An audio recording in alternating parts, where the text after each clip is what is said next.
Al Jazeera Podcasts. Today, Chinese TikToks are taking tariffs head on.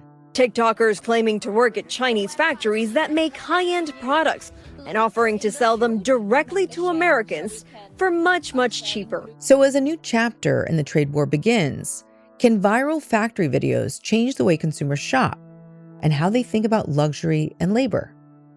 I'm Natasha del Toro, and this is The Take. My name is Chen, and I'm a reporter at the MIT Technology Review. I'm currently based in Brooklyn, New York. Well, Caiwei, welcome back to The Take. We're really excited to have you on again. Let's kick this off with the big trend that you wrote about in the MIT Tech Review. You know, there have been all of these TikToks from people in China filming themselves in factories, which I actually find absolutely fascinating. And they're claiming how luxury stuff is made and what it really costs. This Birkin bag at Hermes boutique will cost you 38,000 USD. But what is the real cost out of the factory? Today, I'm going to break it down in front of you, step by step. There's nothing a Chinese factory can't make. Brooks Brothers, a premium shirt brand from the States, actually produce most of their products all in China.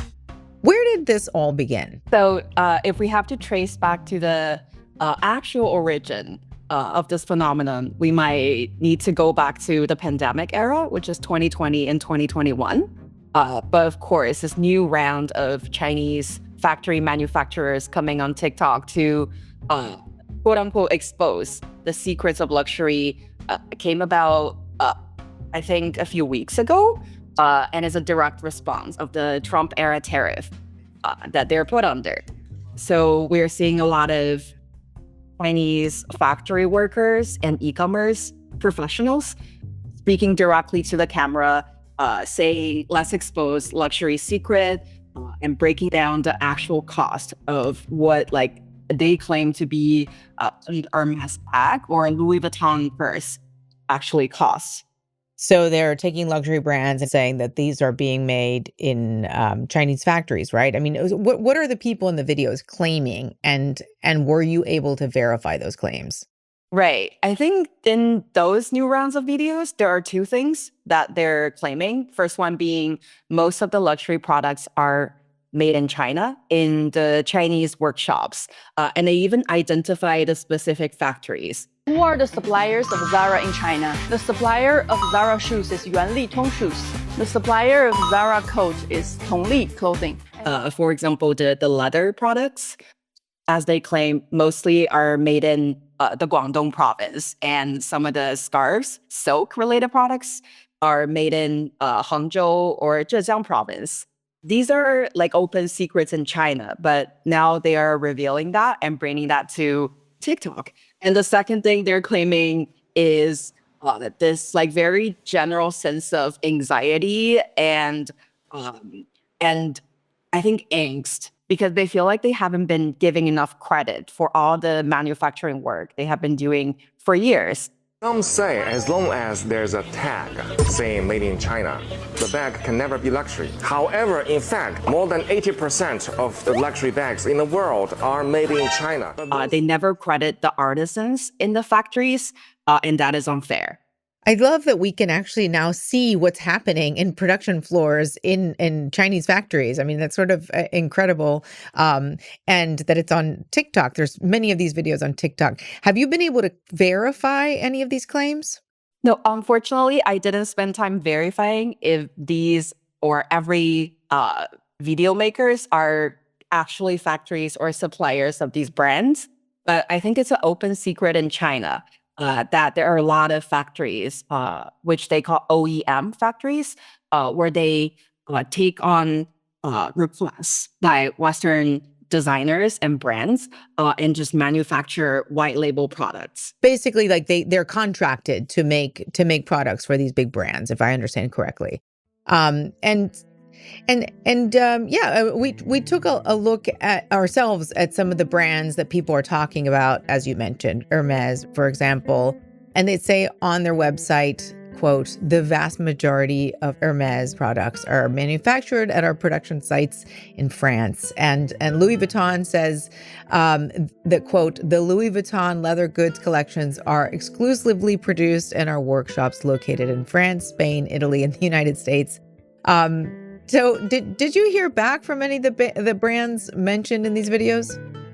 They did reach out to Hermes, to Lululemon and LVMH and Kering, who are like conglomerate that owns a lot of the luxury brands we're familiar with. But unfortunately, I personally didn't hear back from them.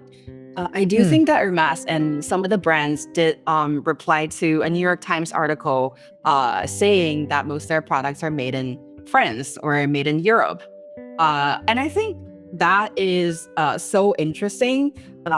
That this like the search of the origin of these products, and it's sort of an irony in and of itself, because like this goes back to what gives these luxury products their prestige, and what constitutes of making a product. So a lot of the videos on TikTok, at least I'm seeing, are claiming that a lot of the processing of leather and like initial steps of making a purse, for example, are conducted in China, in Chinese factories, but sent back to Europe for final stage packaging or finishing touches.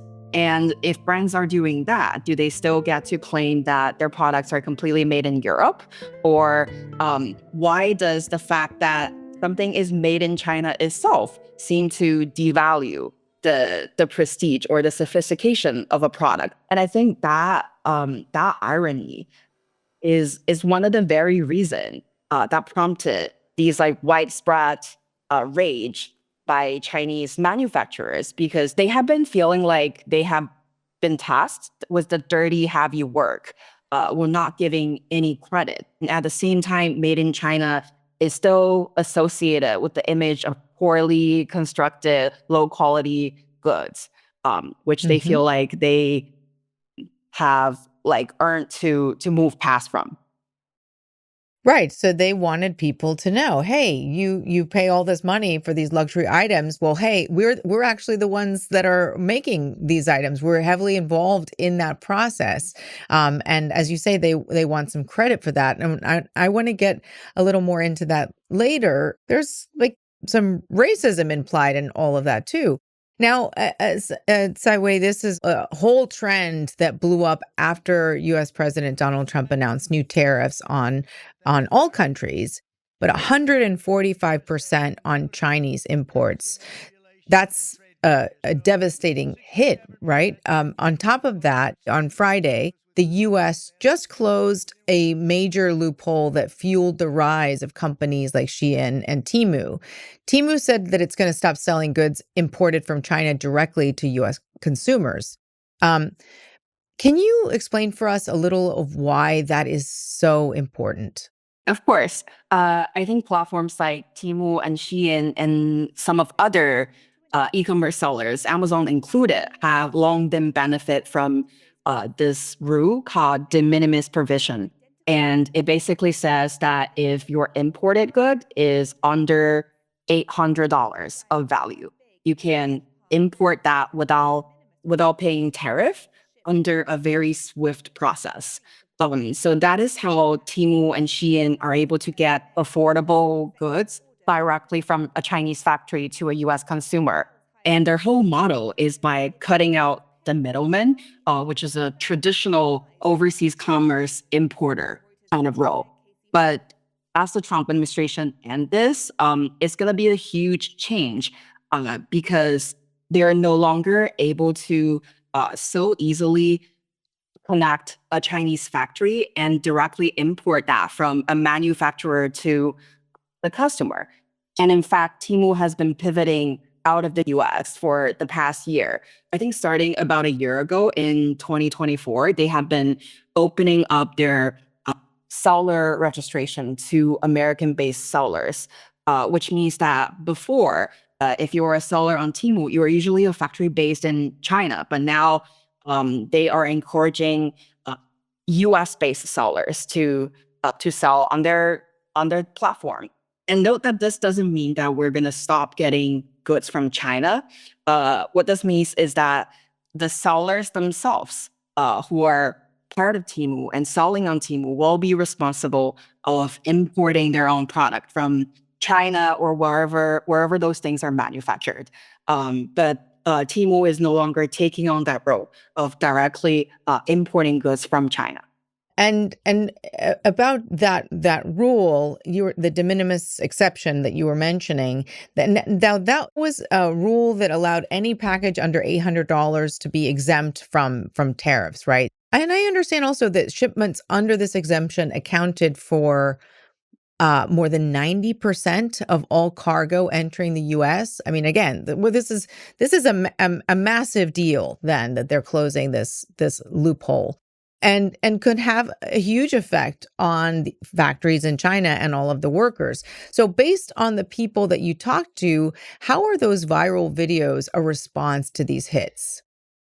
I think these videos are so far more than just quirky marketing or a vanity project. They are part protest, part a manifestation of an existential crisis and a result of the oversaturation of Chinese factories, especially as like the domestic economy is slowing down in China, and the competition of finding overseas customers has like really become fierce.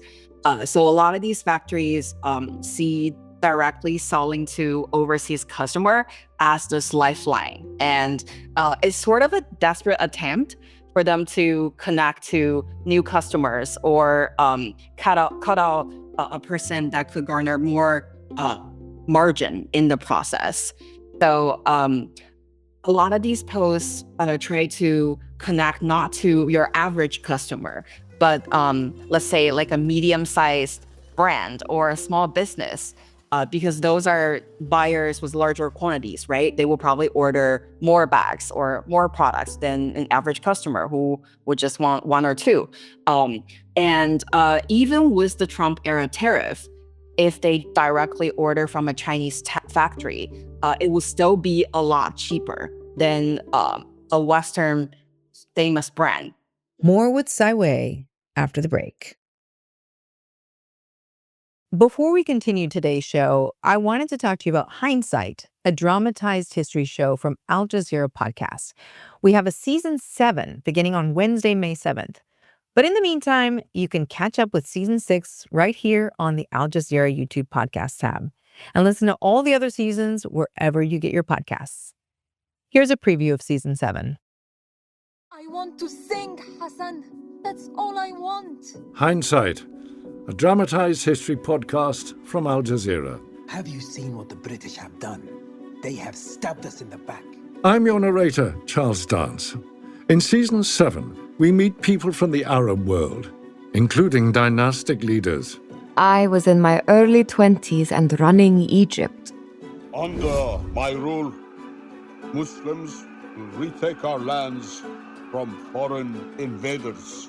And artists, like the famed French-Algerian writer Albert Camus. There is something deeply absurd about the search for meaning. At that moment, I was no longer Amal al-Atrash. I became Asmahan. Egypt's sisters in crime. We were mere spectators who provided food and drinks. We're not killers. You've heard of them. My name is pronounced Salah ad-Din. I am Shagarat ad-Dur, Sultana of Egypt. Now it's time to hear from them. You may call me Faisal. My name is Raya Ali Hammam. I am Skin Ali Hammam. Hindsight, a dramatized history podcast from Al Jazeera. Listen wherever you get your podcasts. So, Caiwei, the viral videos from China seem to be raising a question about luxury products, but also about all products. For years now, we've seen Chinese manufacturers trying to reach consumers more directly through Shein, Temu, etc. Although now that's all in flux. Summer Shein haul. I know some of y'all have been waiting for this one. Okay, I have the biggest summer Shein haul, and this might be like the best haul I've ever gotten from Shein, so I need to show you guys after. Guys, I have a huge Temu haul, so I wanted to share it with you guys. I'm settling into a new place and I found the cutest little things and I have a lot, so let me quickly go through them. Do you think that this crackdown on the direct appeal to consumers is changing the way that people shop? Well, that is a really good question. I think definitely slowly. These videos doesn't necessarily devalue the brand, but is really like reframing the narrative around what the customers are paying for. Although we're seeing a lot of videos where TikTokers sharing that, oh, I just ordered a bag or I ordered this fan from my Chinese plug. I think that's fascinating as we see some 2B platforms, 2B e-commerce platform like DHgate and Alibaba.com. These are previously only known to small business owners and are mostly 2B business, getting really popular over the past weeks in the US. I don't think it will be that common for the US customers to directly actually order from factories, because although these videos contain a lot of truth, there can still be fraudulent behaviors, and the language barrier, the shipping time, the lack of customer support is very real. It is a lot to ask from your average customer to spend all the time to distinguish between which factory is real, which manufacturer make a better product. So I think it might be an opportunity for new American small business owners and brands to step in, and maybe an opportunity for Chinese brands to sell products at a lower price or move their factories out of China. So, the trade war between US and China has been pretty intense. And then it only got more intense when US Vice President J.D. Vance escalated things by calling the Chinese people, quote unquote, peasants. We borrow money from Chinese peasants to buy the things those Chinese peasants manufacture. That is not a recipe for economic prosperity. The Chinese government fired back, calling him, quote, ignorant and impolite. Based on what you saw writing your piece, how did people in China react to Vance's statement? Oh, there's huge discussion and buzz on Chinese social media around Vice President J.D. Vance calling Chinese peasants. Of course, there's a lot of anger, reasonably. But what's funny is I also see so much discussion around whether peasant was an insult. There was a lot of confusion and debate around it. But I think the sense of anger and discontent is very, very widely shared. And like it goes back to the feeling of Chinese workers feeling like they're not getting enough credit, right? And that is what part of these videos, what they're trying to correct. There is this desire to be seen not just as cheap labor, but skilled creators from these manufacturers. And it's about like them reclaiming even a sense of authorship of what they're making, and this pride in a strong manufacturing industry that they feel like has been devalued and demeaned by American politicians. Right. And now, especially with these tariffs that are going to have huge impacts on their lives. I mean, factories could close down, millions of people could end up losing their work, and they want people to know and give them credit for the products that American consumers have been buying all along. You're saying they want to be viewed as creators, not just producers. That is right. I think that is another trend I've been seeing recently, especially for the past 4 or 5 years in Chinese manufacturing. After all those years of laboring and manufacturing products on other people's behalf, they feel like, oh, Chinese people can do design too, and we can actually make our own product and earn that high markup, the margin ourselves. And finally, I want to bring it back to where we started with those viral videos claiming to spill the secrets behind big brands. How much do you think that stuff could actually shift the way that we think about the idea of luxury? I think how people think of luxury and even quality product in general is very heavily shaped by marketing and creative work, the kind of white collar work that's traditionally associated with America. And by outsourcing in the past few decades, by outsourcing the dirty, repetitive labor to third world countries, and China included, that invisibility of how things are made is by design in the global trade system and how things work. And by like manufacturing becoming a popular form of content on TikTok, which started in 2020, Chinese factories gradually realized that, oh, like people want to see what's going on our production floor. There are comments on TikTok saying, these like quirky, weird videos of an assembly line or a production workshop is mesmerizing or even soothing to look at. And I think that reflects this genuine desire for a younger generation of Western customers that are increasingly looking for transparency, novelty, and direct access. And I think that is going to change how things work in commerce, definitely, but slowly. I think there is also a thrill in hacking the luxury system or the facade of perfectness the brand's branding has built. There's this sense of genuine excitement for people who share that, oh, they got a really good quality product from their Chinese plug, quote unquote, getting the look for less and from the source. And for younger shoppers, it's not just like a way to shop for the right product, it's also entertainment and seeing how these things are made, or a lot of the factory creators, even they speak in imperfect English and they're very awkward and there's this cluelessness in how they present themselves. The very online young TikTok users found a lot of humor in it. They're not polished influencers. Exactly. It's very raw, but very authentic. How these creators are speaking so awkwardly, sometimes even a little crass, but it feels very, very authentic. And that often feels more trustworthy in a lot of the more polished brand campaigns. So I think we're going to continue to see that. And factory TikTok as a genre will continue to thrive. Well, Caiwei, thank you so much for coming on The Take and explaining all of this to us. I think this is a fascinating topic. Thank you for having me. It's my pleasure. And that's The Take. We're always listening to what you think of the show. So let us know what kind of episodes you'd like to hear more of and what you thought of this one. And if you want to catch more episodes like this, make sure you're following our YouTube playlist.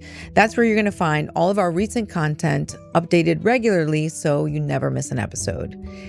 And while you're at it, hit that subscribe button so that you stay in the loop with all things Al Jazeera English. See you tomorrow.